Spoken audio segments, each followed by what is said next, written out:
What is up guys, Wraec is here with a new video, and today I want to bring you guys an up-to-date current summoning order for Celestial and Hypogean heroes. There's sadly still a lot of outdated information out there, so sometimes I still see people do wrong decisions. So I thought, well, let's put a nice summoning order that is up to date on this channel so you guys know at least my opinion on which heroes you want to summon first. So how do we decide on which heroes are good and which heroes are bad? Which heroes do you want to summon early on and which some heroes maybe later?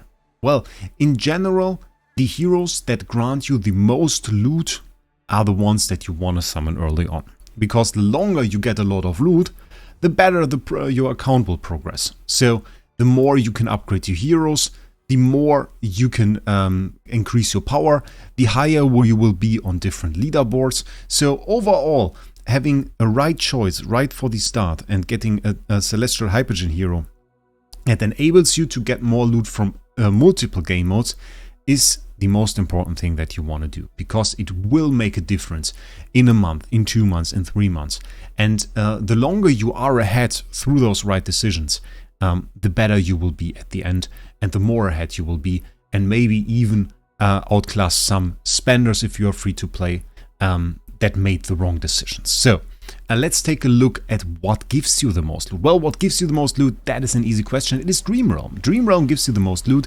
If we check out the rankings, the most important thing we are looking for are essences. We are looking for tidal essences for a bit for the start, and then we are mainly looking at temporal essences, because those two essences unlock abilities. Once we get our exclusive equipment, we need the tidal essences to go to +5, and then the temporal essences to go all the way to +15.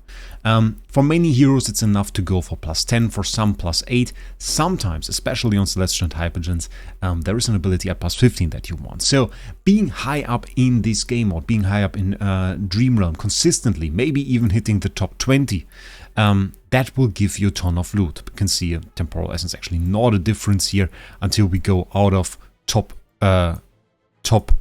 15%, so that is pretty easy to achieve at this point. The hero that makes this the easiest, and therefore the #1 hero you want to get, is actually the same that it was for quite a long time now. So there's not much change at this thing. It is Reinier. Reinier has a great ability that allows him to switch over an ally that is in a symmetrical position with an enemy, and then if you upgrade Reinier to Mythic Plus, you actually unlock a very great ability, and this is Dynamic Balance. When he casts Dynamic Balance, he increases the damage taken of an enemy by 25% till the battle ends. That means he will boost your damage in combat by 25%, which is absolutely massive. On top of being, of course, a Hypogean hero, which means he also boosts your faction boost regardless of which other heroes you decide to play with him. If you decide to play an OD with him, still great. He will just boost that as well. That is true for all Celestial and Hypogean heroes, but for him as a support unit, that's of course a great asset to have.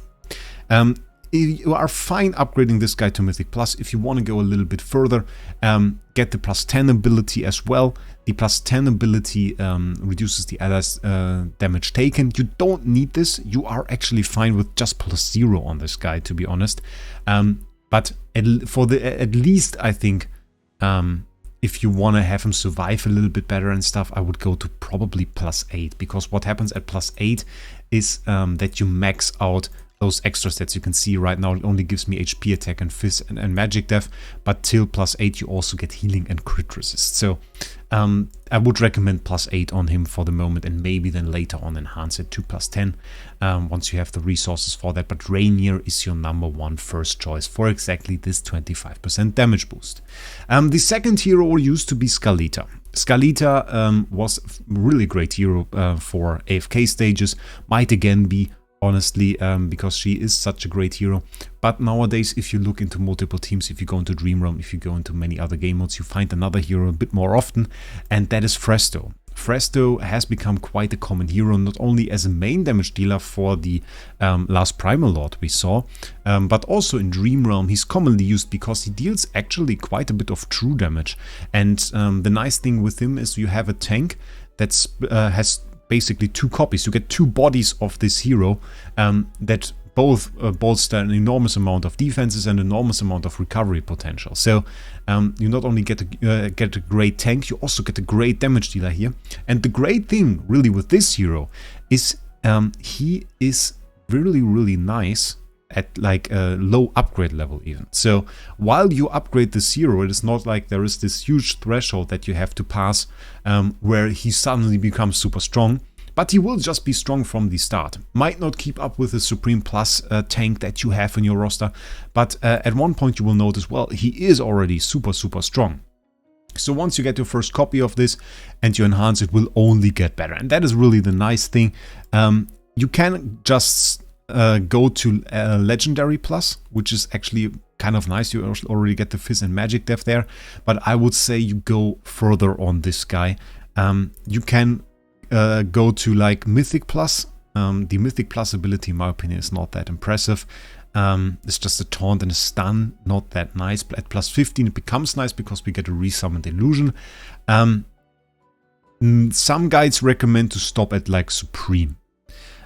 Personally, I think you can go to Supreme Plus on this, honestly, because he's damage dealer, he is a tank, he will help you in a lot of other game modes as well. Having him at Supreme Plus is no harm at all. So I think that would be my recommendation, but you can see for yourself. I had him actually quite some time at Supreme and I was happy with that. So if you notice, well, he's not really dying for me, he's fine, keep him at Supreme.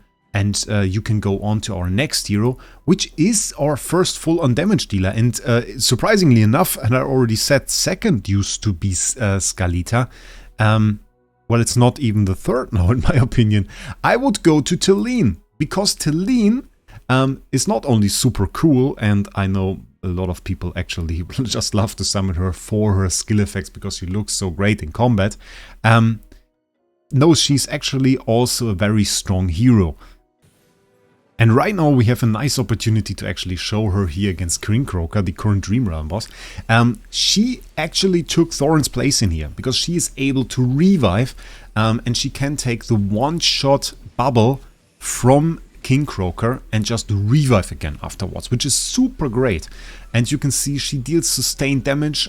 She needs to be healed during that, but then she can actually deal and inflict a ton of magic damage. She's not only great in PvE, like AFK stages or Dream Realm bosses, but also super nice in PvP. You will find PvP teams based around her using Phraesto and everything. So with Talene, you not only open up, well, a ton of damage in normal game modes, and you can see we actually dealt a ton here, but you also get a nice PvP team on top of that, because at that point you will already have Phraesto, you will have Talene, Adheban on top of that, and maybe a Lily May, and you are already fine and have such a nice PvP team with a flex slot where you maybe later can add like a Scarlita or something.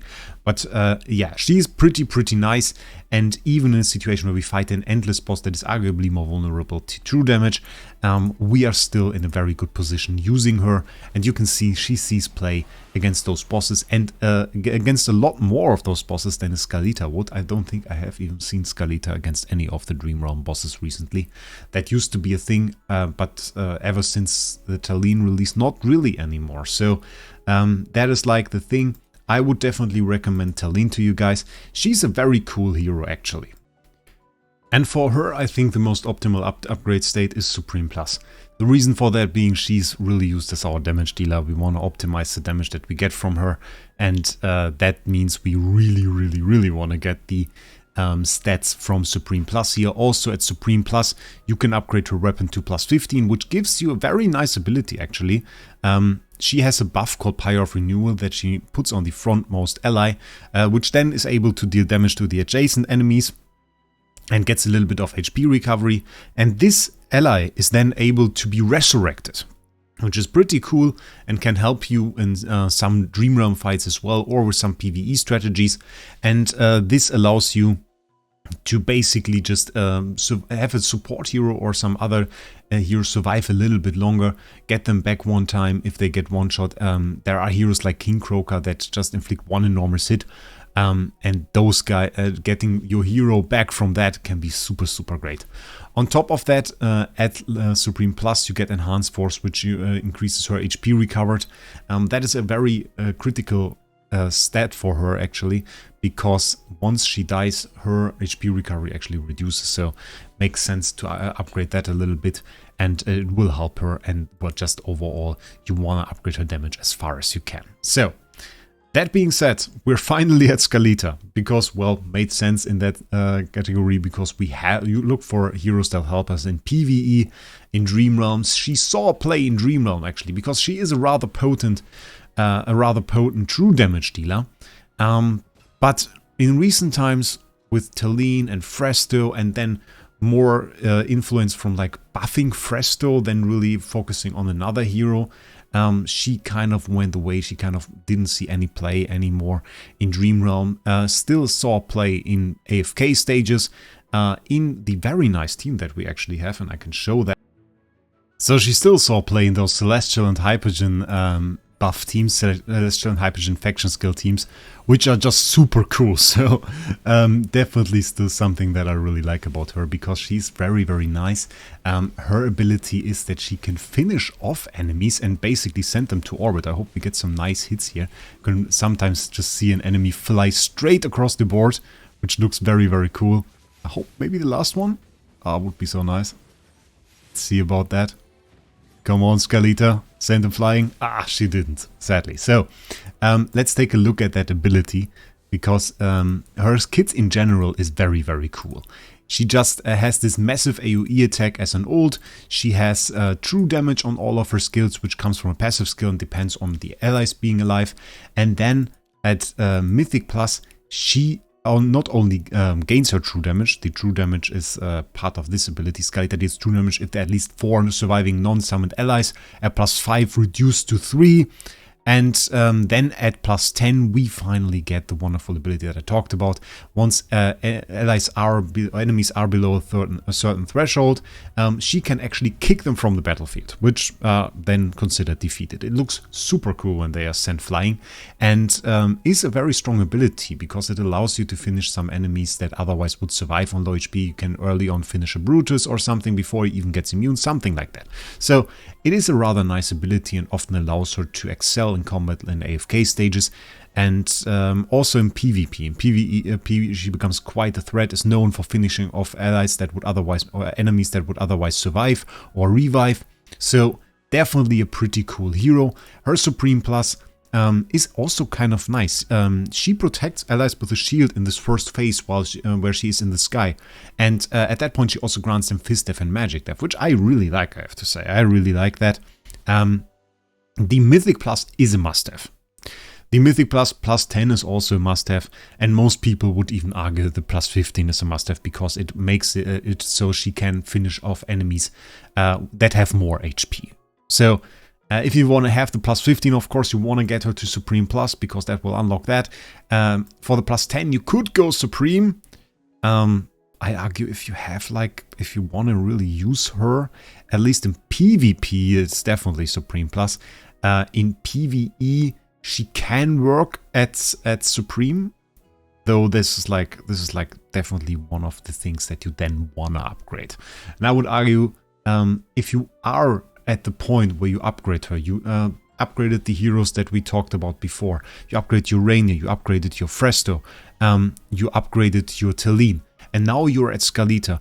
I think the Scarlita Supreme Plus upgrade is still more important than upgrading the next hero, because the last 3 heroes that we are going to talk about are only ever going to help you in PvP. So having some more PvE boost through this ability, I think makes it worthwhile to get her to +15 and get the very cool buffs from her and the very cool extra Fist Death, which is actually quite a lot.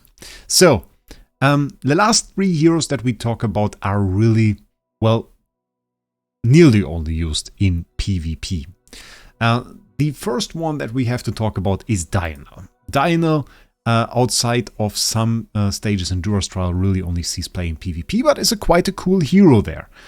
Right now, I actually use a Dionel team quite often in our current going event, Fall Carnival, where I try to help my teammates with assists and getting them their pranked coins back. Let's get some coins for Cynics back while we're at it. And there I actually use a team with Dionel, and we can see his abilities right there. He has a very nice ability where he throws a spear. First he buffs himself, then he starts throwing a spear, and that does a ton of damage, and that was over way faster than I expected, to be honest. Let's maybe do a second one. I actually helped my teammates a lot. Ah, look at that. 2,500 the poor guy lost. Let's try that again. With the Dunlingr over there. Let's see what we can do in this fight. He takes a second to actually get his buffs, and then his normal attack is this spear, and you can see how much damage that deals, how easily that cuts through an enemy team, and that makes him a very, very powerful hero in PvP and quite the menace to face. At some points it feels like if you have Dionel, you win. It really does feel like that at some point. There are counter teams, however, with some niche heroes that work, but you have to like make your team in a very specific way to be able to counter him easily. And he is definitely one of the main threats in PvP, one of the main teams that dominate Arena, and one of the heroes I find myself liking to use in PvP. So that is something. I used him at Supreme even for some time, beating Paragon teams that didn't have him. So is definitely something that is quite cool. For his Legendary Plus we get some attack speed, and then the Mythic Plus is a little bit complicated. We have some, we get some Light Spears when Intoxication is fully stacked, and Intoxication is an ability that he has that we saw at the beginning. It is Nectar's Feast is the ability that gives you Intoxication. And Intoxication, you gain 1 stack of it every time you get a non-permanent stat boost. Every stat boost that has a duration is non-permanent. Those stacks actually give him a ton of buffs. So he really lives from non-permanent buffs. You want to give him like 3. Then he has max Intoxication. And at that point his Mythic Plus becomes available. And here you get a ton of damage. Summons a light spear after short dealing 200% true damage to all allies up to 3 castings per battle. So 200% true damage is already quite insane. We can increase it, and then we can deal extra true damage up to 20% of the target's current HP when first casting a skill in battle with vitality reduction, and that can be no more than 1000% of attack. So we get an absolutely massive hit at plus 10 in his skill set. And I would say that is pretty cool. So Supreme is a very nice point for him. The extra 20 execution that you get on Supreme Plus is very nice as well, though. It's a fair bit of extra damage if you want to make him hit hard in PvP. But he works completely at like Supreme, and you get the very nice hit here as well. Maybe you will even earlier find yourself using him. Because he doesn't really need a whole lot of upgrades for him to work. You can see it's like most of the stuff that make him great is in the first 3 abilities. So even at a single copy you could arguably deal some damage with him. Though of course having the big hit right here, that is something very nice. So Supreme to Supreme Plus is what I would go for him. But having 1 copy of him can be interesting to try. So for the weapon, plus 10, plus 15 is not really needed. It's actually a very small increase. If you go plus 15, then it's really just because you want the extra stats from the upgrades themselves. It's mostly for the extra attack. I see some people do that. Personally, not a big fan. Because I think, well, at one point he's probably going to get pushed out of the PvP meta. We see other PvP teams already. So that is a thing. Now for the last 2 heroes, we have a very nice clip for the next one. He's a bit worse in PvP and really only sees play there as well. It's Berial. Berial is very, very cool. Not really before you get him to Mythic Plus. Before you get him to Mythic Plus, he's very, very boring. Because he doesn't really do much than hide in the shadows, be a little bit invincible and revive a little bit.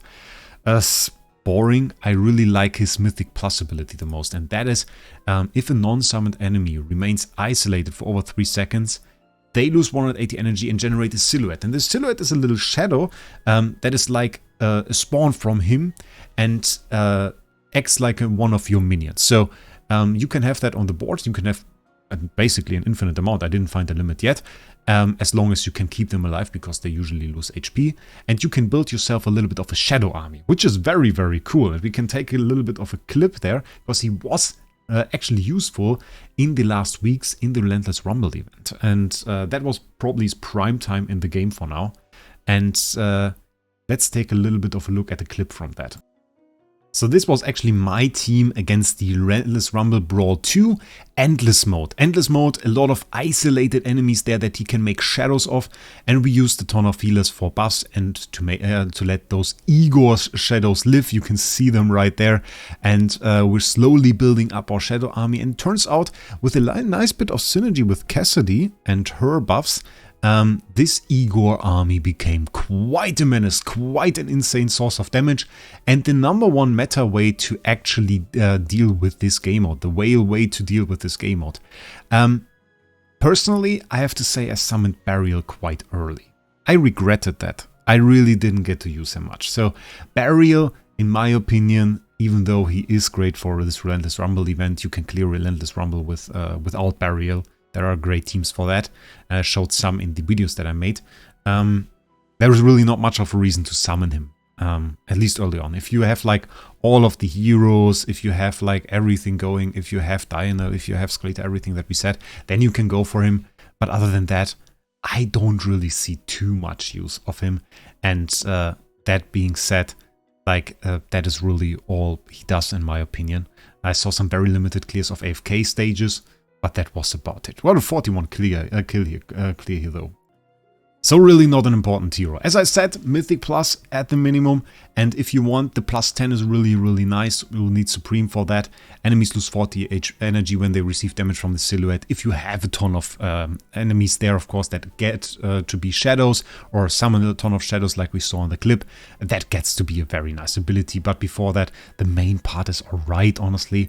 If you go plus 8, that's decent enough. You can do that in Mythic Plus. The hiding duration after being defeated could be nice for PvP. I don't think it's a must-have, but if you are at that point, like I think really if you get to the point where you can summon Berial, which many people won't, which seems strange, but you have to think about it.